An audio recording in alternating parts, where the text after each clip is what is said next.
ఇక మిగిలిన వస్తు వాహనాలు ఉన్నాయిలే అని చెప్పేస్తుంది. సరే, ఎవరు? సద్బుద్ధి. అప్పుడు సద్బుద్ధితో మనం దాన్ని చూస్తున్నాం, అది ఉంది అని చెప్తున్నాం. ఉంది అనే దానికి ముందుగా ఒక వస్తువు ఉంది అని చెప్పేదానికి ముందుగా వస్తువు లేకుండా ఉంది అనేది ఒకటి ఉండాలి. అర్థమైందా?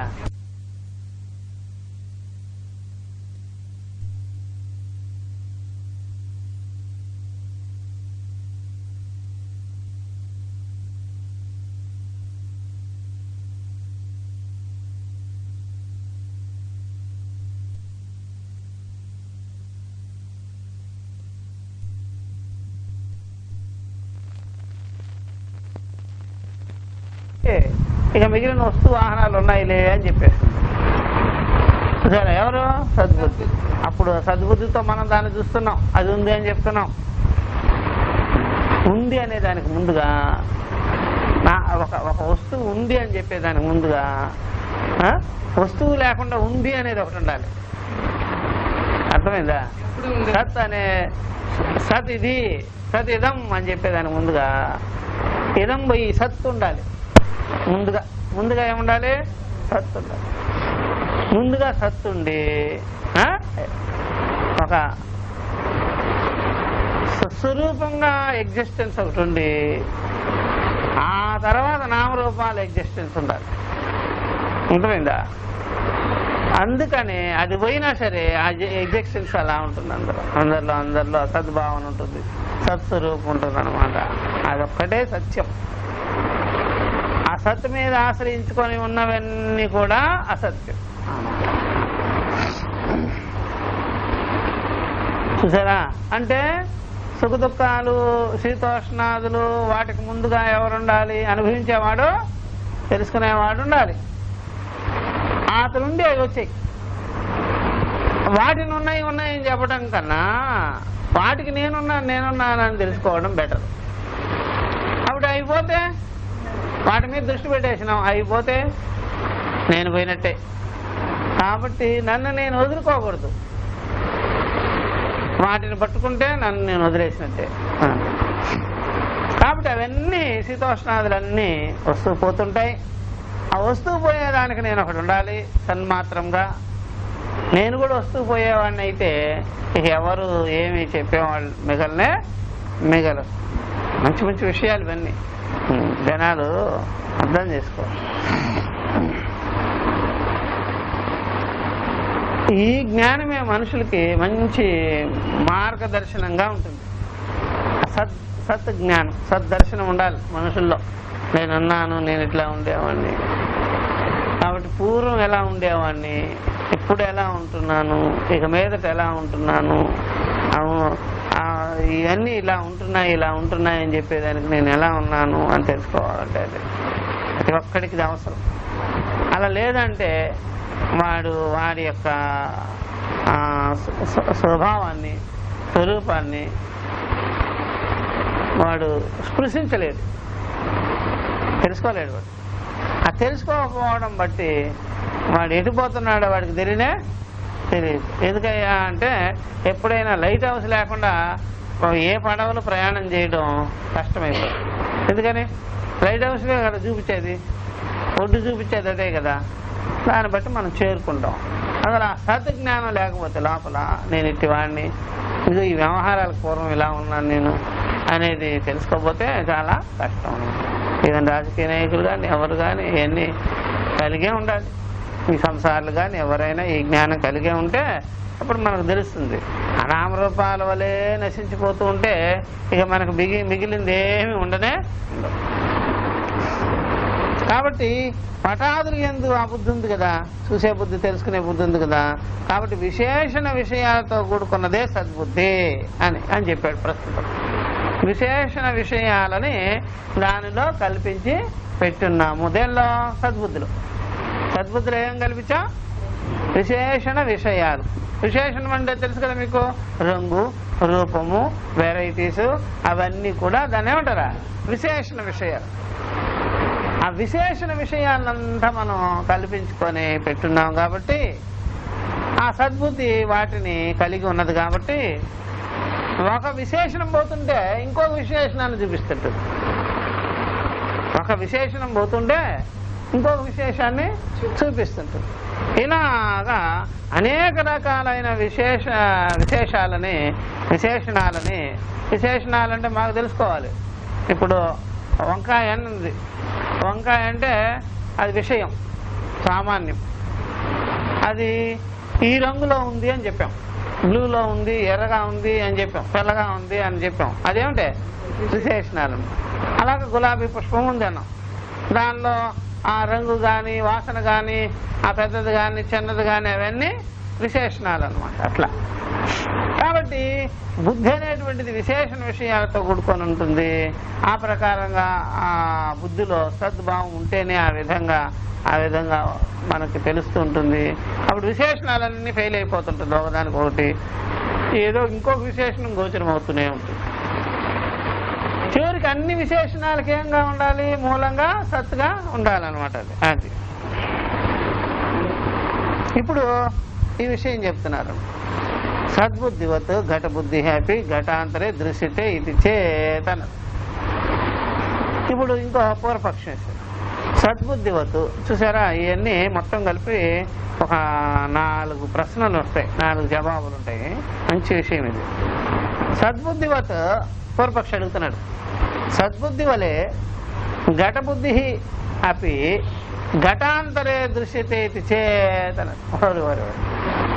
ఇప్పుడు సద్బుద్ధి కూడా, ఇప్పుడు ఒక విషయం పోతే ఇంకొక విషయాన్ని చూస్తాం కదా, ఘటం పోతే వస్త్రాన్ని చూస్తాం కదా, ఒక పుష్పం పోతే ఇంకొక పుష్పాన్ని చూస్తాం కదా, ఆ వస్తువు పోతే ఇంకొక వస్తువు చూస్తాం కదా, ఆ వస్తువు ఉంది అని చెప్తాం కదా. అలాగే నేను ఇంకొక మాట అంటున్నాను అన్నాడు పూర్వపక్షి. ఏమయ్యా అంటే సద్బుద్ధి కూడా ఘటబుద్ధి వలే ఘటబుద్ధి అపి ఘటాంతరే దృశ్యతే అన్నాడు.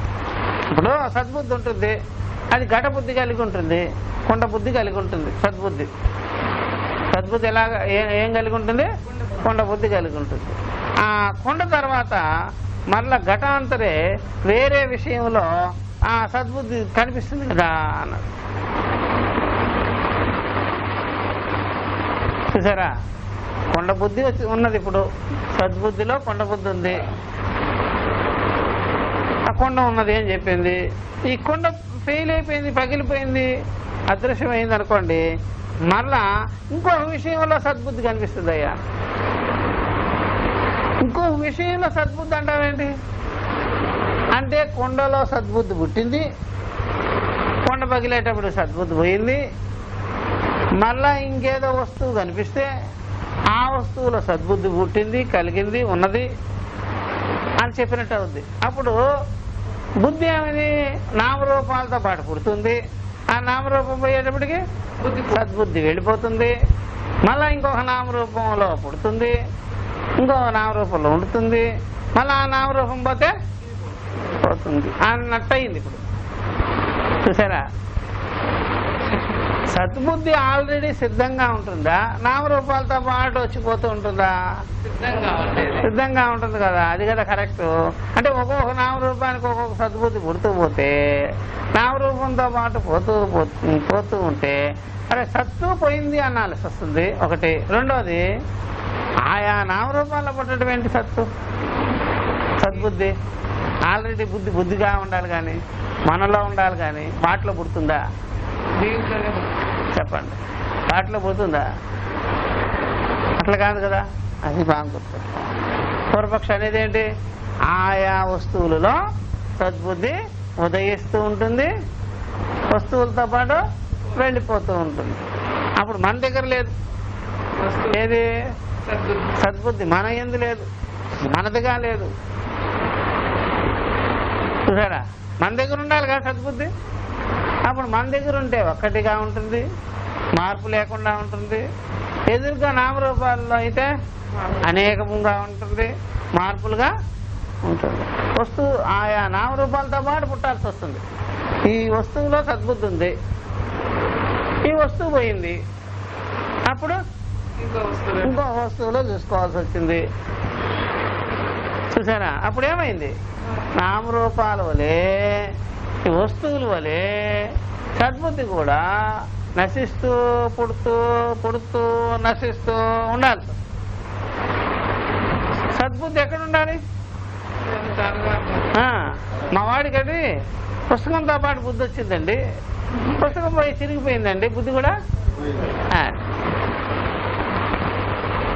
కొత్త పుస్తకం కొన్నప్పుడేమో బుద్ధి ఉందండి, పాత పుస్తకం అయిపోయేటప్పుడు బుద్ధి పోయిందండి, పేజీలు ఊడిపోయినాయి బుద్ధి పోయిందండి.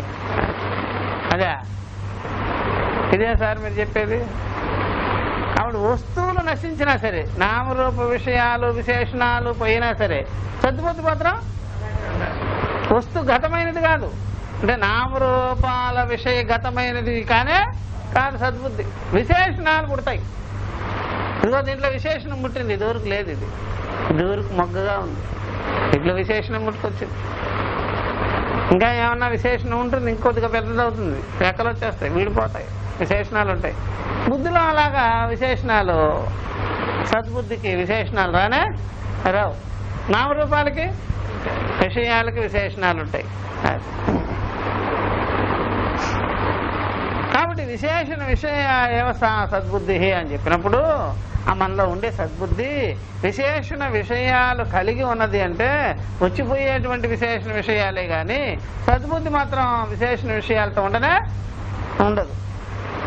ఇప్పుడు మన కన్ను ఉన్నదనుకోండి, విశేషణ విషయాలని చూసేదిగా ఉంటుంది కానీ విశేషణ విషయాల వలె మారేదిగా ఉండదుగా. సద్బుద్ధి అనేది విశేషణ విషయాలని ప్రకాశించేదిగా తెలుసుకునేదిగా ఉంటుంది కానీ విశేషణ విషయాల వలె అది కూడా మారిపోయేదిగా ఉండదుగా.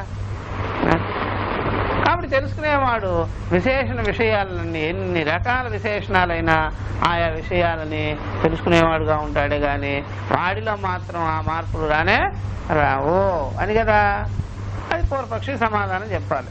కాబట్టి ఈ ఘటనతో పాటు ఈ బుద్ధి వెళ్ళిపోదు, మళ్ళీ ఇంకొక చోట కనిపించదు, అట్లా ఏముండదు. బుద్ధిగానే ఉంటుంది, విషయాలు మాత్రం మారుతూనే ఉంటుంది. విషయాలు మారుతూ ఉంటుంది, బుద్ధి మాత్రం అలాగే ఉంటుంది. అది బాగా గుర్తుపెట్టుకోవాల్సినటువంటిది అట్లా. ఓకే, అదే అందుకే నా పటాదు దర్శనాథ్ అని చెప్పేసింది. పటాదుల్లో అయ్యా ఆ వస్త్రాల్లో చూడలేదుగా. ఘటంలో ఉన్న బుద్ధి పటంలో పుట్టదు. ఎందుకని?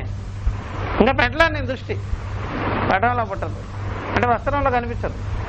ఘటం మీద నా బుద్ధి ఉంది, ఘటం పగిలింది, వెంటనే అక్కడ పోయి పుట్టిపోదు, వస్త్రంలో పుట్టదు వెంటనే. కాబట్టి పటంలో నా యొక్క వస్త్రంలో నా బుద్ధి అక్కడ పుట్టదు, అక్కడ ఉండదయ్యా.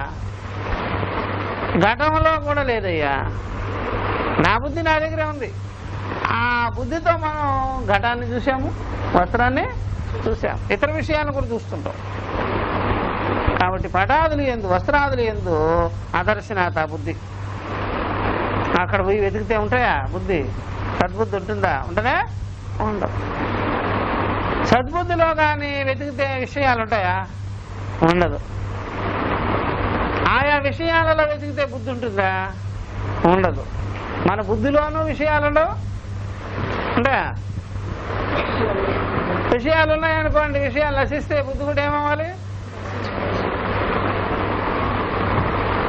ఆ విషయాల్లో బుద్ధి ఉంటుందా? అప్పుడు ఎవరు తెలుసుకునేవాళ్ళు? ఎవరు బుద్ధి కలిగిన వారు? ఎవరి బుద్ధితో ఏం చేస్తున్నాం? కాబట్టి ఆ విషయాల బుద్ధి ఉంటే ఆ విషయాలు చూడాల్సి వస్తుంది, తెలుసుకోవాల్సి వస్తుంది. కాబట్టి విషయాలలోనూ బుద్ధి ఉండదు సద్బుద్ధి, మనలోనూ విషయాలు ఉండవు, సద్బుద్ధి మాత్రమే ఉంటుంది. అది ఇప్పుడు చెప్తున్నారు, అర్థమవుతుందా? బాగా గుర్తుపెట్టుకోవాలి. అంటే విషయాలన్నీ కూడా మారిపోతున్నా సరే, వస్తూ పోతున్నా సరే, ఆ విషయ గతమైనది కాదు బుద్ధి. గతమైనది కాదు బుద్ధి, విషయ సంబంధమైన విషయాలలో ఉన్నది కాదు ఆ బుద్ధి, విషయాలతో ఉన్నది కాదు ఈ బుద్ధి. విషయాలే బుద్ధే. ఒకవేళ విషయాత్మకమైన బుద్ధి కానుంటే విషయాలతో పాటే ఆ మెమరీ నివృత్తమైపోతుంది, గుర్తులు పోతుంటాయి. కానీ సద్బుద్ధి మాత్రం, తెలుసుకునే బుద్ధి మాత్రం, ఉన్నది అని చెప్పే బుద్ధి మాత్రం అలాగే ఉంటుంది. అది దేనివల్ల అది పుట్టలే, ఆ బుద్ధిలో విషయ ప్రత్యయాల వలె పుట్టలే. బుద్ధిలో విషయ ప్రత్యయాలు వస్తూ పోతుంటాయి కానీ బుద్ధి అలాంటిది కాదు. కాబట్టి మీరు ఎప్పుడైనా సరే ఆ పూర్వం బుద్ధి నాకు లేదయ్యా అన్నారనుకోండి, పూర్వము బుద్ధి నామరూపాలు ప్రవృత్తి కలిగిన బుద్ధి ఇప్పుడు లేదు అని అర్థం. ఇప్పుడు బుద్ధి ఉంది. పూర్వము బుద్ధిలో విషయాలు, వాటి విశేషాలు, వాటి ప్రవృత్తి ఉండే ఆ సంస్కారాలు ఉన్నాయే, అవి లేదు. అంటే బుద్ధికి కొంత ఆపాదిస్తుంటాం, సత్బుద్ధికి కొంత ఆపాదిస్తుంటాం. ఆ ఆపాదించినవన్నీ లేవండి ఇప్పుడు అని చెప్పేసి. బుద్ధి లేదని కాదుగా, బుద్ధి లేకపోతే మనం ఏం చేస్తాం? అందువల్ల బుద్ధికి ఉండేటువంటి కొన్ని రకాలైనటువంటి సంస్కారాలు, ఈవెన్ వాసనలు, ఈవెన్ స్మృతులు, ఈవెన్ అలవాట్లు, ఈవెన్ ఆరోపాలు, అలాంటివి అన్నమాట చెప్పేది లేవని. వాటి అలవాట్లు పోయినాయి, బుద్ధి ఉంది. కాబట్టి బుద్ధి నిజంగా చెప్పాలంటే, స్వతహాగా చెప్పాలంటే, స్వస్వరూపంగా చెప్పాలంటే, దాని యొక్క నైజం చెప్పాలంటే నిర్ధర్మకమే. అంటే నిర్ధర్మకం. అది ఎట్లాంటి ధర్మాలు? కేవలం అలా ప్రకాశం. అర్థమవుతుందా? ఇప్పుడు కొన్ని ఆఫీసులకి మనం ఇస్తుంటాం ఈ బిల్డింగ్లన్నీ, ఏం బెటర్ వాళ్ళు కొత్త ఖాళీగా 4 గోడలు స్లాబ్ వేసేసి దాంట్లో ఆ డెకరేషన్స్ అన్ని, పార్టీషన్స్ అన్ని చేసుకునేదంటే ఎవరా? మళ్ళీ వెళ్ళిపోయేటప్పుడు ఆఫీసు పీకేస్తారు. మీకేమన్నా మేగులు కొట్టి నీకు అనిపించచ్చేమో, అది కూడా సరి చేసి పెట్టంటారా అంటే సరి చేసి ఇచ్చేసేసి ఇదివరకు గోడలు ఎలా అప్పచెప్పారో అలా అప్పచెప్పేసి వెళ్ళిపోతారు. అలా బుద్ధిలో ఏ విషయ ధర్మాలు, సంస్కారాలు అవన్నీ వేసుకుంటుంటాం, తీసేసుకుంటుంటాం. ఒక్కోసారి జటిలంగా ఉంటే మాత్రం కొన్ని ప్యాచింగ్ వర్కులు ఉంటాయి దాంట్లో. అంతేగా దేంట్లో? బుద్ధిలో జటిలంగా ఉండిపోతే బంధాలు, మోహాలు, కొద్దిగా ప్యాచింగ్ పడి ఉంటుంది. దేనికి? మేకు కొట్టినట్టుగా దాన్ని కూడా కప్పేయచ్చులే, కవర్ చేసేయచ్చు. ఏమని? అవన్నీ వస్తుంటాయి. బుద్ధి మాత్రం అలా ఇదివరకు ఏ విధంగా మీరు పెట్టుకోన్నారో అలాగే చూసుకోవచ్చు, ఖాళీగా చూసుకోవచ్చు, శుద్ధంగా చూసుకోవచ్చు, నిర్ధర్మకంగానే చూసుకోవచ్చు. అది సద్బుద్ధి అనమాట. సద్బుద్ధిరపి నష్టే ఘటే న దృశ్యతే ఇది చేత్ అని పోని పూర్వపక్షం. సద్బుద్ధి కూడా నష్టమైపోద్దేమో, ఘటే నా దృశ్యతే ఇది చేత్. అప్పుడు ఘటనాశనంతో పాటు సద్బుద్ధి కూడా నాశనం అయిపోతుంది కదా. అట్లా నాశనం కాదు, ఘటం నాశనం అయిపోద్ది, ఘటాన్ని చూపిస్తూ ఉంటుంది బుద్ధి. ఘటం నశించిపోతే వస్త్రాన్ని చూపిస్తుంది. వస్త్రం నశించింది అనుకోండి పుష్పాన్ని చూపిస్తుంది. పుష్పం నశించింది అనుకోండి చెట్టును చూపిస్తుంది. చెట్టు నశించింది అనుకోండి ఇంకో చెట్టును చూపిస్తుంది. అన్నీ నశించింది అనుకోండి లేదని చెప్పేస్తుంది. తాను నశించదు, తాను నశించదు. అన్నీ పోతే నేను పోతాను అనుకోకూడదు. అట్లా ఏం పోయేవాడిని కాదు అని పూర్వపక్ష భలేవాడే నా అట్లా చెప్పొద్దు అన్నాడు. మరేమిటి? విశేష అభావాత్.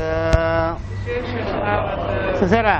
సద్బుద్ధి విశేషణ విషయా సతి విశేష్యాభావే విశేషణ అనుపపత్తో కిం విషయా స్యాత్ నతు పునః సద్బుద్ధే విషయాభావాత్. జవాబు చెప్పారు. ఎందుకయ్యా అంటే ఇది నువ్వు చెప్పేది కరెక్ట్గా లేదు నా, అట్లా అనరాదు. విశేష అభావాలు. ఒక హేతు ఇచ్చాడు, ఒక కారణం చూపించేస్తాడు. ఎందుకంటే ఇక్కడ ఘట రూపమైన విశేషం ఉండదు. బుద్ధిలో ఘట రూపమైనటువంటి విశేషాలు ఉండవు. ఘటానికి సంబంధించినటువంటి విశేష భావాలు, ఆ సంస్కారాలు, ఆ రకమైన అభిమానాలు, మమకారాలు బుద్ధిలో కనిపించవు. ఘటం పోయిందిగా, ఘటంతో పాటు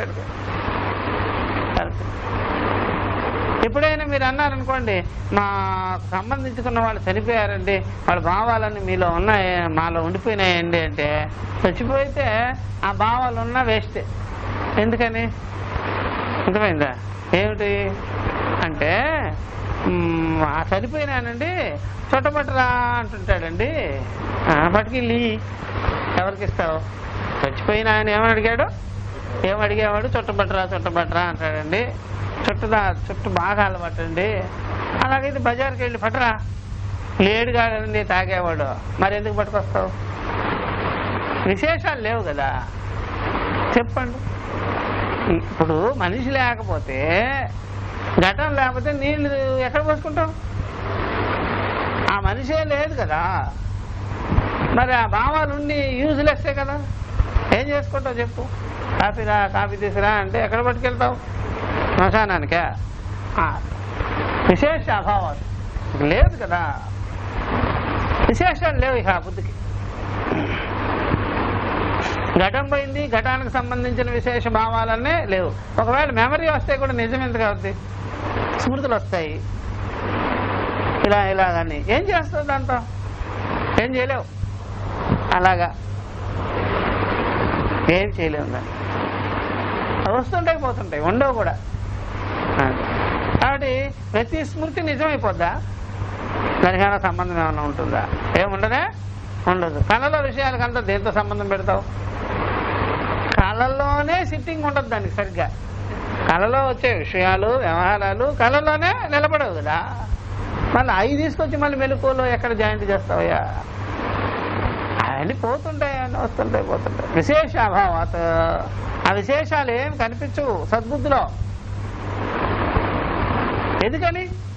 ఆ వస్తువే పోయింది కదా. ఆ కొండే నామరూపాలు వస్తే పోయింది కాబట్టి దానికి సంబంధించినటువంటివన్నీ కూడా పోయినాయి.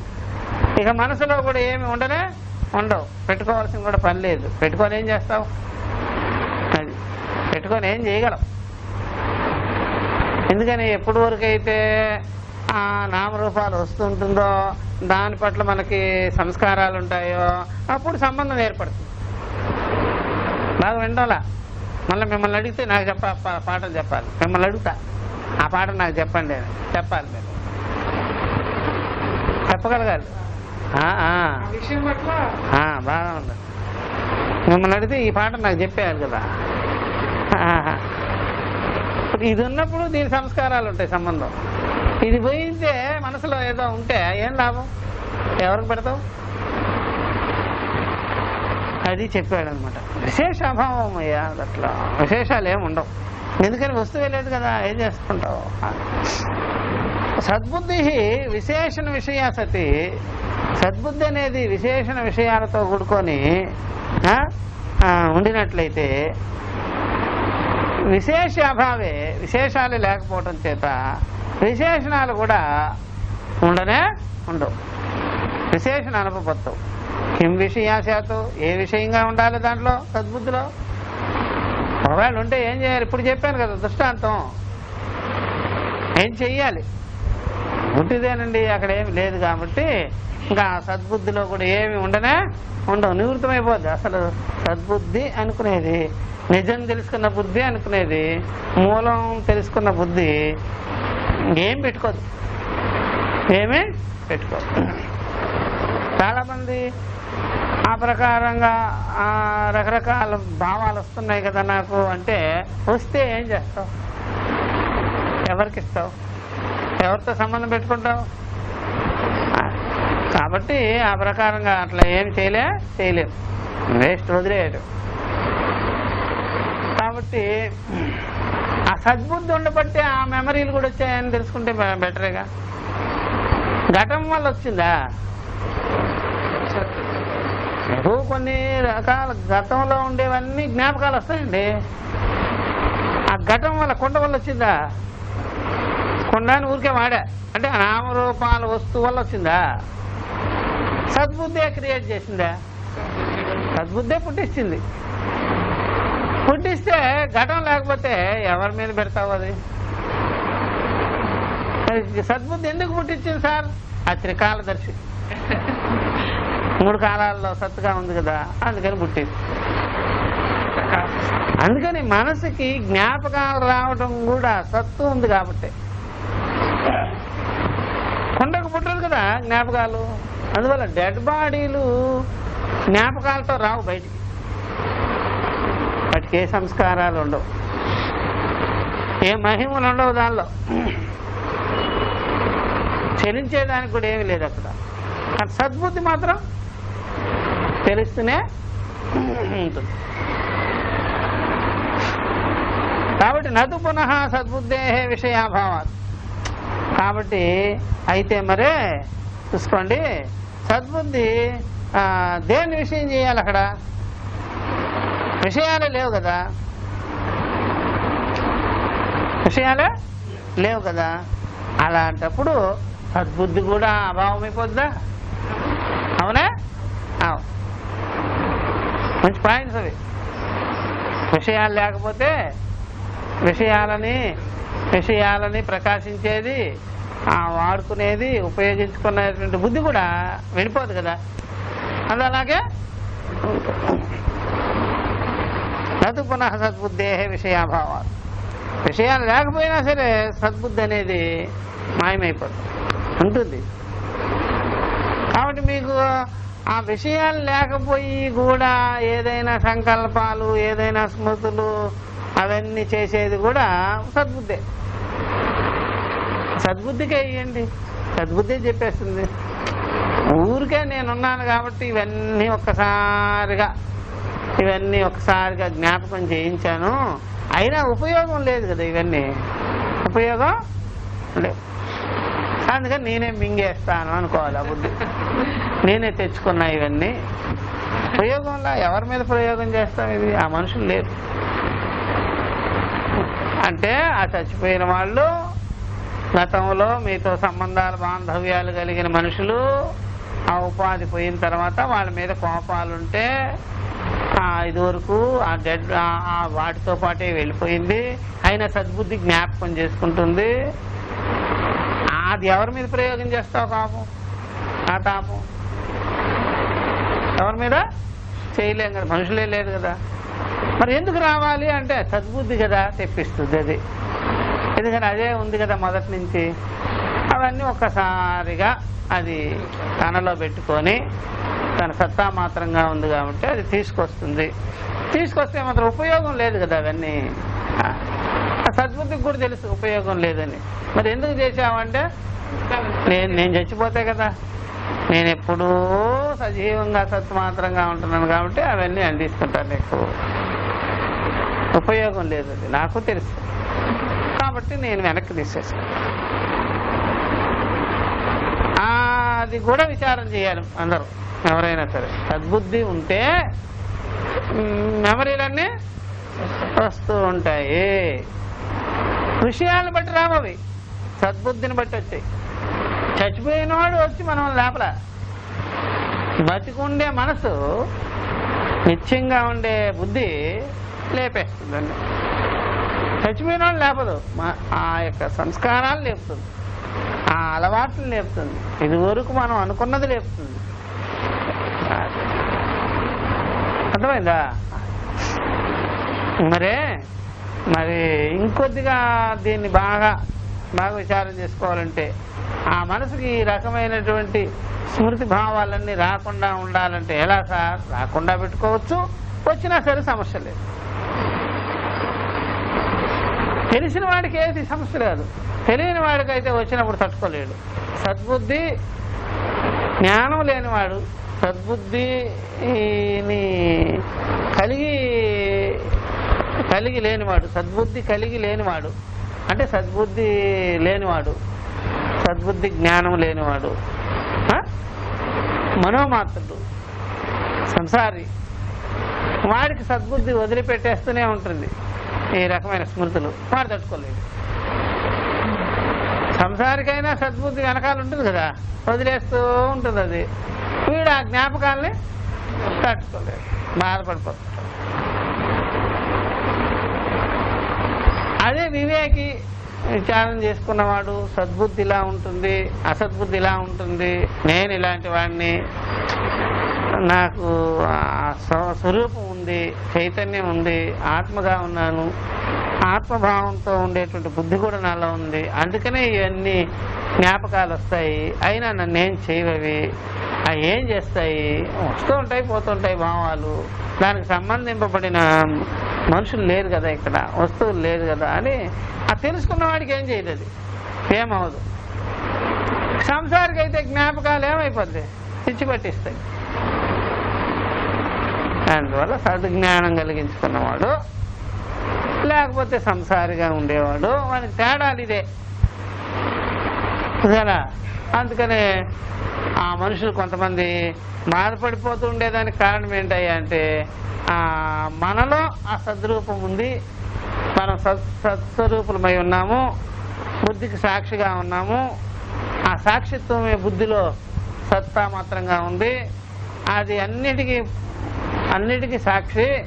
అది ఎప్పుడైనా సరే ఈ ప్రకారంగా బుద్ధి ద్వారా రిపిటేషన్స్ చేస్తే అవన్నీ తీసుకొస్తుంటే స్మృతి మాత్రంగా దానికి మనం ఏమి వేరవలసిన పని లేదు, బాధపడవలసిన పని లేదు. నా సజ్జతే అని పెట్టుకోవాలి. నా సజ్జతే అంటే దానిలో నన్ను రమించటం లేదు, దాంతో సాంగత్యం నేను పెట్టుకోవడం లేదు, అవి వస్తుంటాయి పోతుంటాయి ఆ మెమరీలన్నీ అని తెలుసుకున్న వాడికి నిశ్చింతగా ఉంటాడు. ఈ సంసారంలో అయితే దానికి కూడా బాధపడతాడు. విషయ సంబంధాలతో బాధే కాకుండా మనోరకమైనటువంటి స్మృతి సంబంధాల వల్ల కూడా బాధపడిపోతూ, అందువల్ల సద్బుద్ధి వల్లే వస్తుంది అని చెప్తున్నా. అది కూడా ఎందుకని సద్బుద్ధి ఉంది కాబట్టి. అసద్బుద్ధి